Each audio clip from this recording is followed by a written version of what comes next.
Let's see here. Let me try to tell you some of those if I can find them.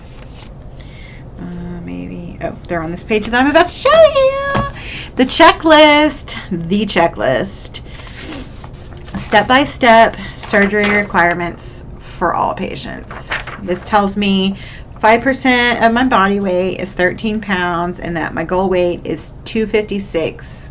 I have to be at 256 before my surgery. So my first dietitian consultant is going to be $40. My first exercise physiologist with the metabolic testing is going to be $60. So my first appointment is going to be a minimum of $90. Excuse my snorting. I'm so sorry. I have to go to support groups. I'm just going through the steps here. Step 1, lose some weight. Step 2, pay $90 and see these other people.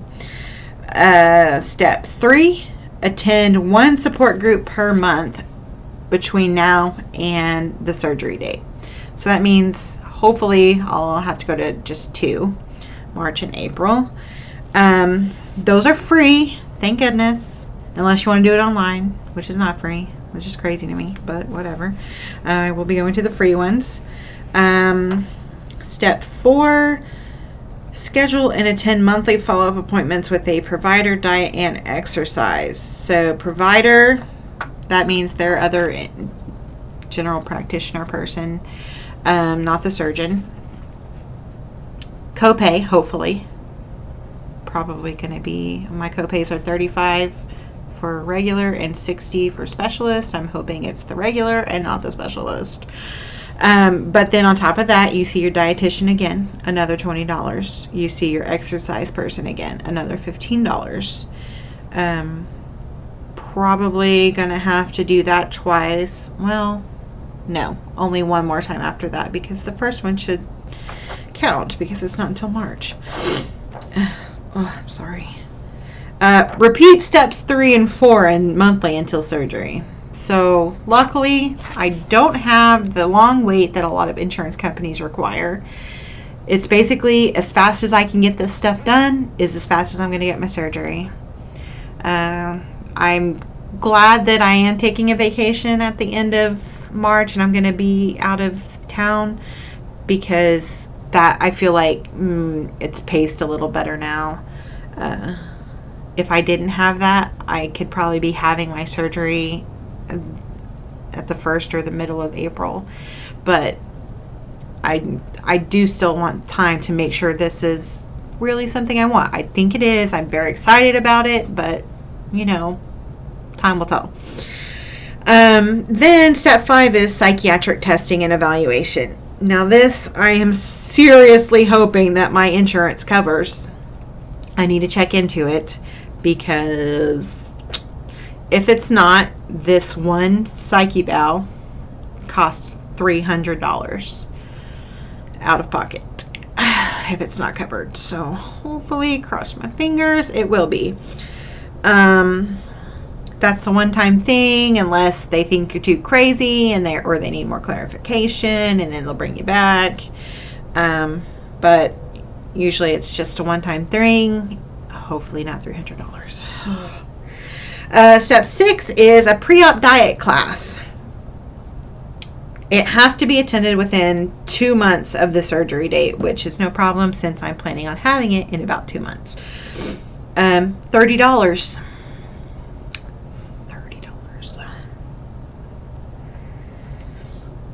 And you only have to attend that if you're having the bypass or the sleeve. I'm having a sleeve, so I get to go. That's fine. And then step 7, once all of your criteria are met, your patient advocate will schedule your surgery and pre-op appointment. Projected surgery date, end of April is what she wrote in there. Yay, hopefully. I'm sorry I'm smacking too. God, I'm not used to doing these things, so I have to get my stuff under control. They gave me a sheet on support groups, and times, and wins, and the hows. I have to go to at least 2 of those probably. And the first one has to be in person. They have them online and in person. The first one, they require you to take your ass up there and sit in their classroom. So then they gave me some stuff on this metabolic testing, because I'm like, what is this? I do not know what this is. What are you? So basically metabolic testing. Metabolic RMR and VO2. VO2 is peak oxygen uptake. Huh. Basically, the resting metabolic rate, or RMR, is the assessment that calculates the calories your body burns while you're resting, which accounts for approximately 70% of your total caloric burn per day. It also determines what type of fuel your body uses at rest, fat versus carbs. Hopefully fat. Take the fat. Take the fat. And then the VO2 assessment is your peak oxygen uptake. That's where they make you exercise, and then they measure how much oxygen you take in, and I'm like, yeah. But it says they will teach me how to exercise smarter, not harder. So hopefully that'll be good.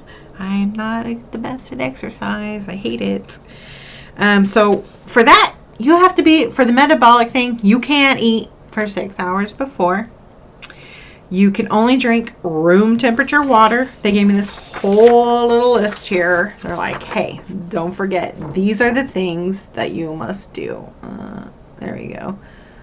Please refrain from eating for 6 hours. Make sure you eat breakfast if you have an afternoon appointment. Bring a drink. No caffeine, no exercise, alcohol, tobacco, which I'm fine with all those. No exercise? You got me at no. And you just lay down for 15 minutes with the mask on, and they're like, hey, we got Cheetos. But you have to fast. So I got a morning appointment for that, obviously, because I ain't going all day without no food. And so that leaves the psychological evaluation. They gave me this thing that's like, what to expect with your psychological evaluation prior to weight loss surgery. Why do I have to have this? This is one thing that I've actually been kind of like stressed about, because, I think everybody thinks they're crazy. Like, oh my God, they're going to think I'm crazy. I worry about things from my past that are going to come up. But I'm not crazy. I'm not any crazier than the next average Jill. So basically it's just like, why do you have to do this? What does it entail? How much will it cost? $300 unless your insurance covers it. Hopefully mine does. And the little paragraph about, don't worry, we ain't gonna tell no one that you're crazy except your surgeon. So when I scheduled the Psych Eval, they gave me, he has his own little packet, the psychologist man. So basically a consent form. And then they gave me all of the questionnaires. A bariatric psychosocial screening. Questions like, I feel sad and depressed. And then you rank it between never and often. I have fears that others don't seem to have. I use laxative or water pills to lose weight. No, but I have to take them anyway. I can't control my thoughts. I feel isolated. I avoid being with people. Stuff like that. That's the first one. Yeah, that's the first one. The next one. New patient questionnaire. The surgical patient version. What is all this? Educational history, employment, family history, support systems, intellectual functioning. What is some of this stuff? mental health history, psychological concerns, weight loss history, substance abuse. Do you take drugs? My goal weight, eating history, stuff like that. That's the second one. I'm getting my stuff all out of order.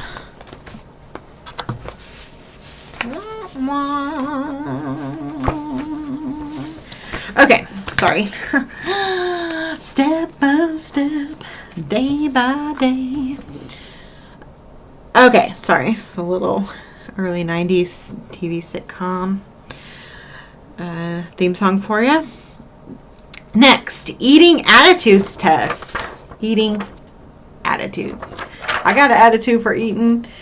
Stuff like, well, it's another ranked one.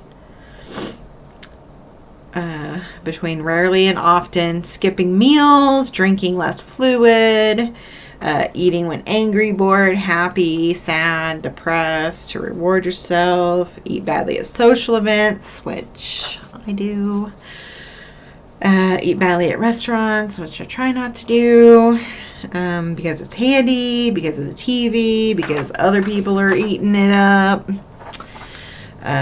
So that's another one. Yeah, we're still going. We're still going. They want to make sure that you're not doing this for the wrong reasons. You with me? Yeah. Weight-mediated quality of life. Another ranked one. Agree to disagree. I like myself as a person. I like the way I look. I'm confident. I can walk and get around. I can climb stairs. There's like 5 questions on each one. I'm just listing some. I can move without pain. I'm generally healthy. My health is getting better. That's that one. Yeah, there's a lot of these. I'm going to have some time here. I'm going to be scribbling in. Eating attitudes test. Highest weight, lowest weight, ideal weight, current weight. Check a response for each of the following statements between always and never. Terrified about being overweight. I avoid eating when I'm hungry.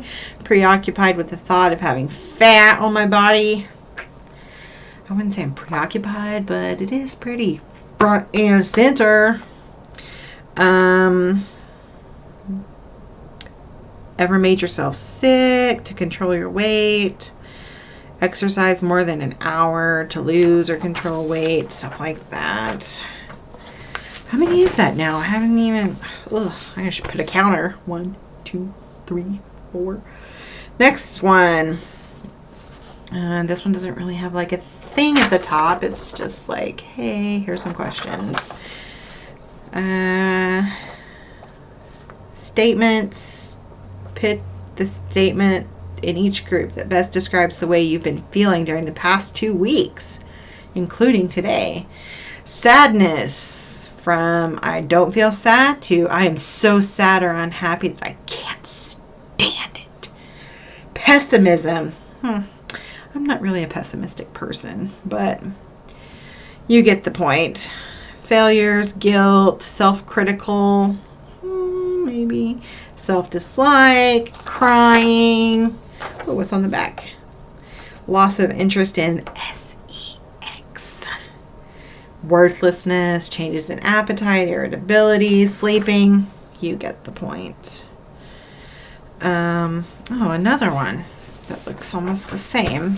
Well, not really. Another one like this. Doesn't have a title. Which way do I go? Which way do I go, George? Which way do I go?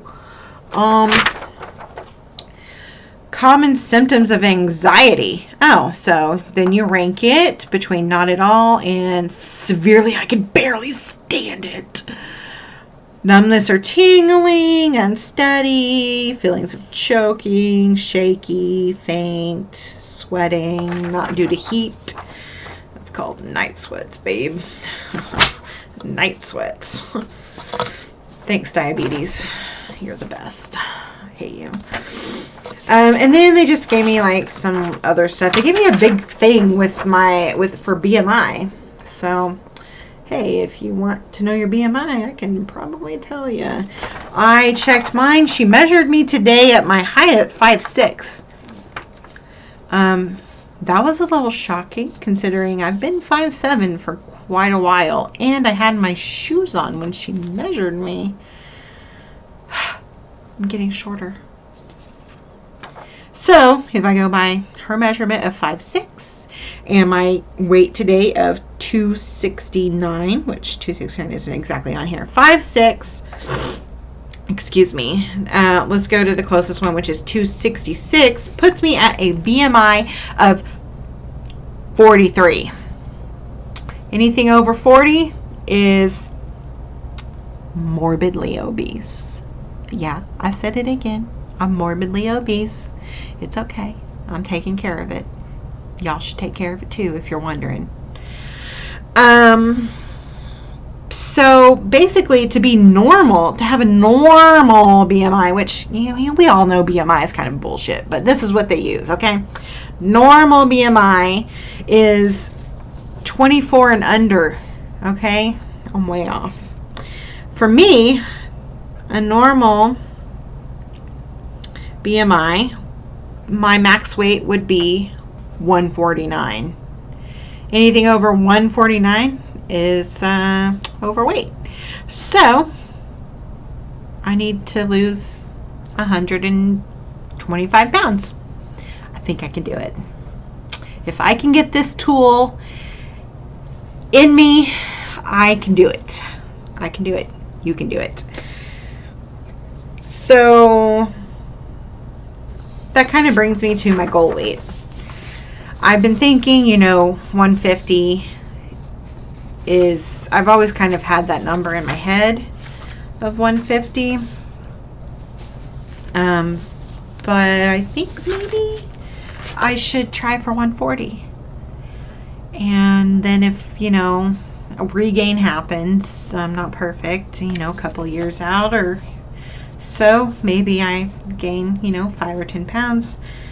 If I get down to 140 and then go up from there, then it won't be as bad, right?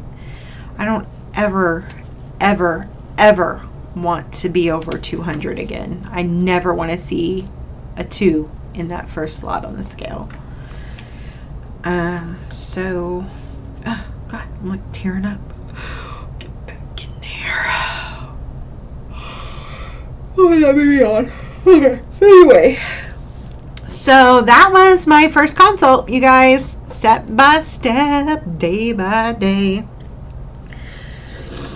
One of them slipped out. Sorry, let me get a little Kleenex. Get a little Kleenex in here. I mean, it's an emotional thing.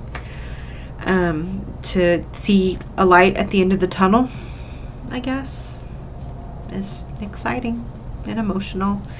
And it's a big step and it's a long process, but it's worth it. It's going to be so worth it. So that's my update for now. Yay, I lost 3.5 pounds. Hopefully the next 13 will not be hard. I'm going to try really hard to stick to my exercise, stick to my keto diet or lifestyle. It's not a diet, it's a lifestyle, because you know what, after surgery I'm going to have to not eat carbs still, because that's how you put the weight back on. You give it your body sugar and it stores it as fat, and we don't want that. Down with fat. So I thank everyone for their support so far. Thank you to all 5 of my subscribers. Love you, darlings. If you have any questions or comments, please leave them below in the little comment box. Anything praising, cheering, congratulating, I will accept. Thank you. I think I said in one of my other videos, you can follow me on Instagram at free_the_brie. Free the Brie. That's me. I post a lot of pictures of food, low carb food, and of course if you see something that I'm eating that you are interested in, just comment and I will share the recipe. My boyfriend does most of the cooking, but we pick out recipes together, so I know where most of them come from, if you want to know, just in case. There's also personal stuff on there, like pictures of his daughter, pictures of him, pictures of stuff we're doing, stuff like that, pictures of my face. Yeah, so follow me on Instagram, like, subscribe, comment, and that's it, you guys. Thanks, everybody. I'll be coming back with another video soon. I'm going to try to talk about PCOS, and I just keep thinking of things that I need to say. I'm going to do one about PCOS, and I think I'm going to try to do one about the origins of my food addiction, which is going to be a very personal and emotional thing that I'm still contemplating. So in the next month, before my first appointment with the dietitian and stuff, which I'm totally going to update you on, I will try to get a couple of those in there, about how my PCOS affects me and the emotional food addiction stuff. So thanks, everybody. Bye.